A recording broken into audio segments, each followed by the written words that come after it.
பரிசான் national மற்றும் பெரிகாத்தா national ஆகிய இரு கூட்டணிகளும் தொடக்கத்தில் இருந்தே ஒரு பொதுவான திட்டத்தையும் செயல் திட்டத்தையும் வகுத்துக் கொண்டால் அவற்றுக்கிடையேயான ஒத்துழைப்பு மேலும் வலுவாகவும் நிலையானதாகவும் இருக்கும் என்று ஹம்சா ஜைனுடின் தெரிவித்துள்ளார். பெரிகாத்தா நேஷனல் மற்றும் பரிசான் நேஷனல் சம்பந்தப்பட்ட முந்தைய அரசாங்கங்கள் முன் திட்டமிடல் இல்லாமல் அமைக்கப்பட்டதால் கட்சிகள் பரஸ்பர நம்பிக்கையை வளர்ப்பது கடினமாக இருந்தது என்று வவாசான் தலைவருமான அவர் கூறினார். முன்பு நடந்தவை திட்டமிடப்பட்டவை அல்ல. இருப்பினும் பரிசான் நேஷனல் மற்றும் பெரிகாத்தா நேஷனல் இடையே அண்மையில் ஏற்பட்ட புரிந்துணர்வு திட்டமிடப்பட்டது என்று அவர் சுட்டிக்காட்டினார். முறையான திட்டமிடல் மற்றும் சரியான செயல் திட்டத்துடன் இது பலனளிக்கும் என்று தாம் நினைப்பதாக எஃப்எம்டிக்கு அளித்த பேட்டியில் அவர் தெரிவித்துள்ளார். பரிசான் நேஷனல் மற்றும் பெரிகாத்தா நேஷனல் முன்பு அரசாங்கத்தில் கூட்டாளிகளாக இருந்தன. 2021 கவிழ்ந்த மொய்தீன் யாசின் தலைமையிலான அரசாங்கத்திலும் அதனைத் தொடர்ந்து வந்த இஸ்மாயில் சப்ரி யாக்கூப் நிர்வாகத்திலும் கூட்டாளிகளாக தொடர்ந்தன. 2022 நாடாளுமன்றம் கலைக்கப்பட்டதன் மூலம் இஸ்மாயில் சப்ரி யாக்கூப்பின் நிர்வாகம் முடிவுக்கு வந்த பிறகு இந்த ஒத்துழைப்பு தொடரவில்லை. அரசியல் ஒத்துழைப்பை ஒரு நிறுவனத்தை அமைப்பதற்கு ஒப்பிட்டு அனைத்து தரப்பினரும் முதல் நாளிலிருந்தே தத்தமது பங்கு மற்றும் பொறுப்புகளை புரிந்து கொள்ள வேண்டும் என்று ஹம்சா சுட்டிக்காட்டினார். நாட்டை மேம்படுத்துதல் மற்றும் அனைத்து மலேசியர்களும் பயன்பெறுவதை உறுதி செய்தல் என்ற பொதுவான இலக்கின் அடிப்படையில் இந்த அண்மைய ஒத்துழைப்பும் அமைய வேண்டும் என்று எதிர்க்கட்சி தலைவருமான அவர் கூறினார். 15வது பொது தேர்தலுக்கு பிறகு அம்னோ கட்சி அழிந்து போவதிலிருந்து காப்பாற்ற பிரதமர் அன்வார் இப்ராஹிம் முயன்றார். ஆனால் அவரது முயற்சிகளுக்கு பதிலாக துரோகமே கை மாறியதாக கூட்டரசு பிரதேசங்களின் PKR இளைஞர் பிரதிநிதி ஹுரைமி ஹுஸ்ரி தெரிவித்துள்ளார். 15வது பொது தேர்தலுக்கு பிறகு கட்சி தத்தளித்த போது அம்னோவுடன் உறுதுணையாக நின்ற ஒரு நண்பராகவே அன்வார் நினைவு கூறப்பட வேண்டும் என்று அவர் சுட்டிக்காட்டினார். கடந்த பொது தேர்தலுக்கு பிறகு அம்னோவை அழிந்து போவதிலிருந்து காப்பாற்ற விரும்பியவர் அன்வார்தான். ஆனால் அவரது பங்களிப்புக்கு எப்படிப்பட்ட பிரதிபலன் கிடைத்தது? அவர் பாராட்டப்பட்டாரா என்று அவர் கேள்வி எழுப்பினார். அவர் ஒரு நண்பராக நினைவு கூறப்படுகிறாரா, இல்லை அவர் காட்டிக் கொடுக்கப்பட்டார் என்று நேற்று மலாக்கா சர்வதேச வர்த்தக மையத்தில் நடைபெற்ற கட்சியின் மாநாட்டில் PKR இளைஞர் பிரிவு தலைவரின் கொள்கை உரை மீதான விவாதத்தின் போது அவர் கூறினார். அம்னோ தலைவர் அமாட் ஜாகித் ஹமிடி ஒற்றுமை அரசாங்கம் அமைக்கப்பட்ட சிறிது காலத்திலேயே கட்சியை பதவி நீக்கம் செய்ய ஒரு முயற்சி மேற்கொள்ளப்பட்டதாகவும், ஆனால் அந்த கோரிக்கையை புறக்கணித்ததன் மூலம் யாரோ ஒருவர் அம்னோவை காப்பாற்றிவிட்டார் என்றும் முன்னதாக தெரிவித்திருந்தார். 14வது பொது தேர்தலுக்கு பிறகு அம்னோவை தடை செய்ய மகாதீர் மற்றும் முகைதீன் யாசின் ஆகியோர் தீட்டியதாக கூறப்படும் திட்டத்தை எதிர்த்த பக்கத்தன் ஹரப்பான் தலைவர்களில் தாமும் ஒருவர் என்று அன்வாரும் கூறியுள்ளார். அதிகாரத்தால் உந்தப்படும் அரசியல் ஒரு காலத்தில் நண்பர்களாக கருதப்பட்டவர்களையே பின்னால் குத்த வைத்துவிடும் என்று ஹுரைமி கூறினார்.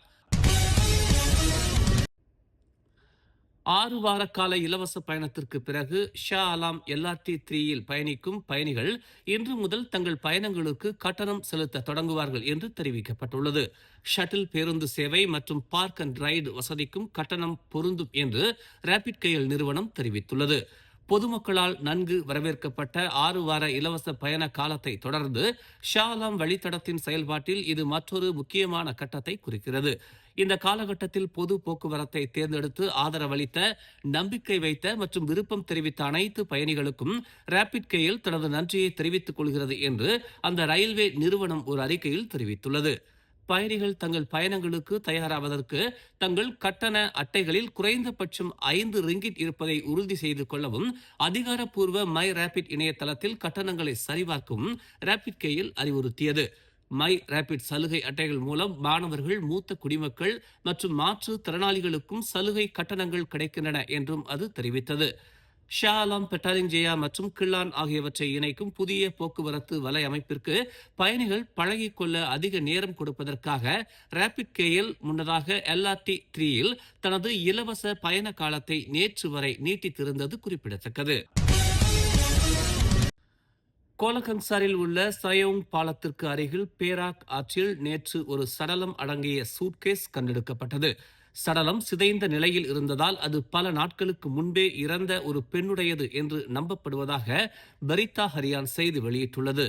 பிளாஸ்டிக்கால் சுற்றப்பட்டிருந்த அந்த சூட்கேஸை சுற்றுலா பயணிகளை ஏற்றிச் சென்ற ஒரு படகு உரிமையாளர் கண்டுபிடித்தார்.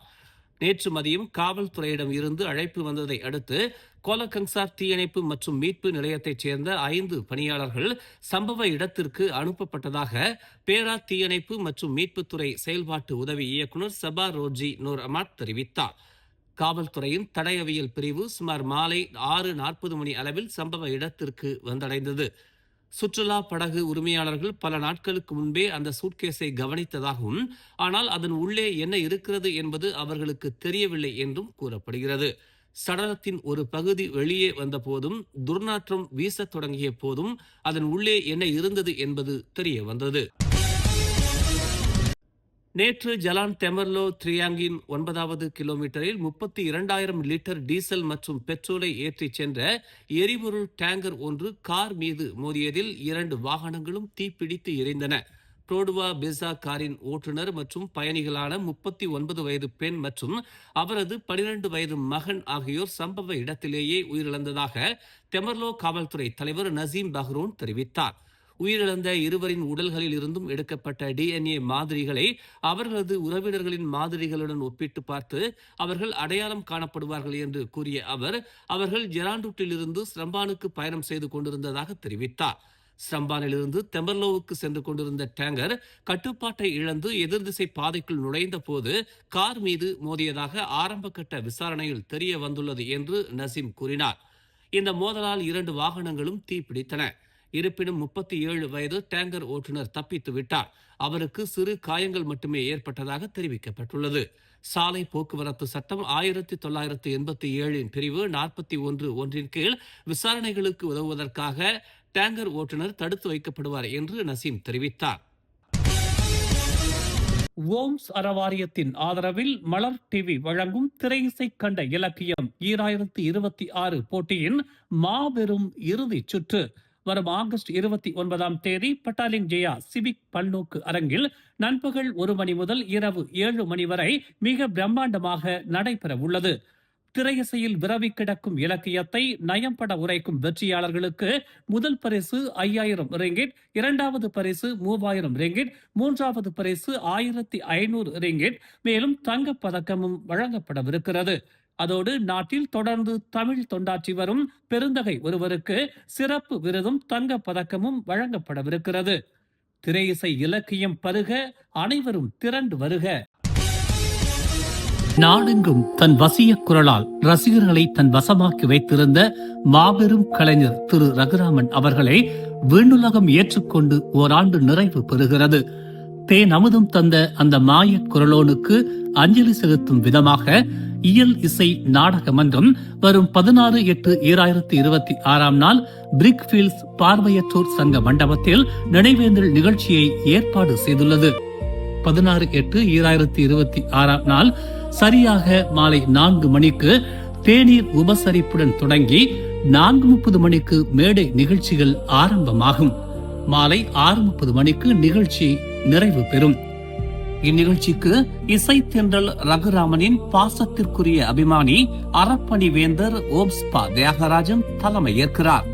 வாருங்கள், ஒளியை ஒளியாக்கிய அந்த உன்னத கலைஞனை போற்றுவோம். மேலும் செய்திகளை தெரிந்து கொள்ள தமிழ் மலர் இணையதளம், தமிழ் மலர் செயலி மற்றும் மலர் டிவி யூடியூப் சேனலை வலம் வாருங்கள். எங்களோடு இணைந்திருக்க மலர் டிவியை பதிவு செய்து கொள்ளுங்கள். உறவுகள் மகிழ்ந்திட விருப்பம் மற்றும் பகிர்வு சேவையை சொடுக்கிடுங்கள்.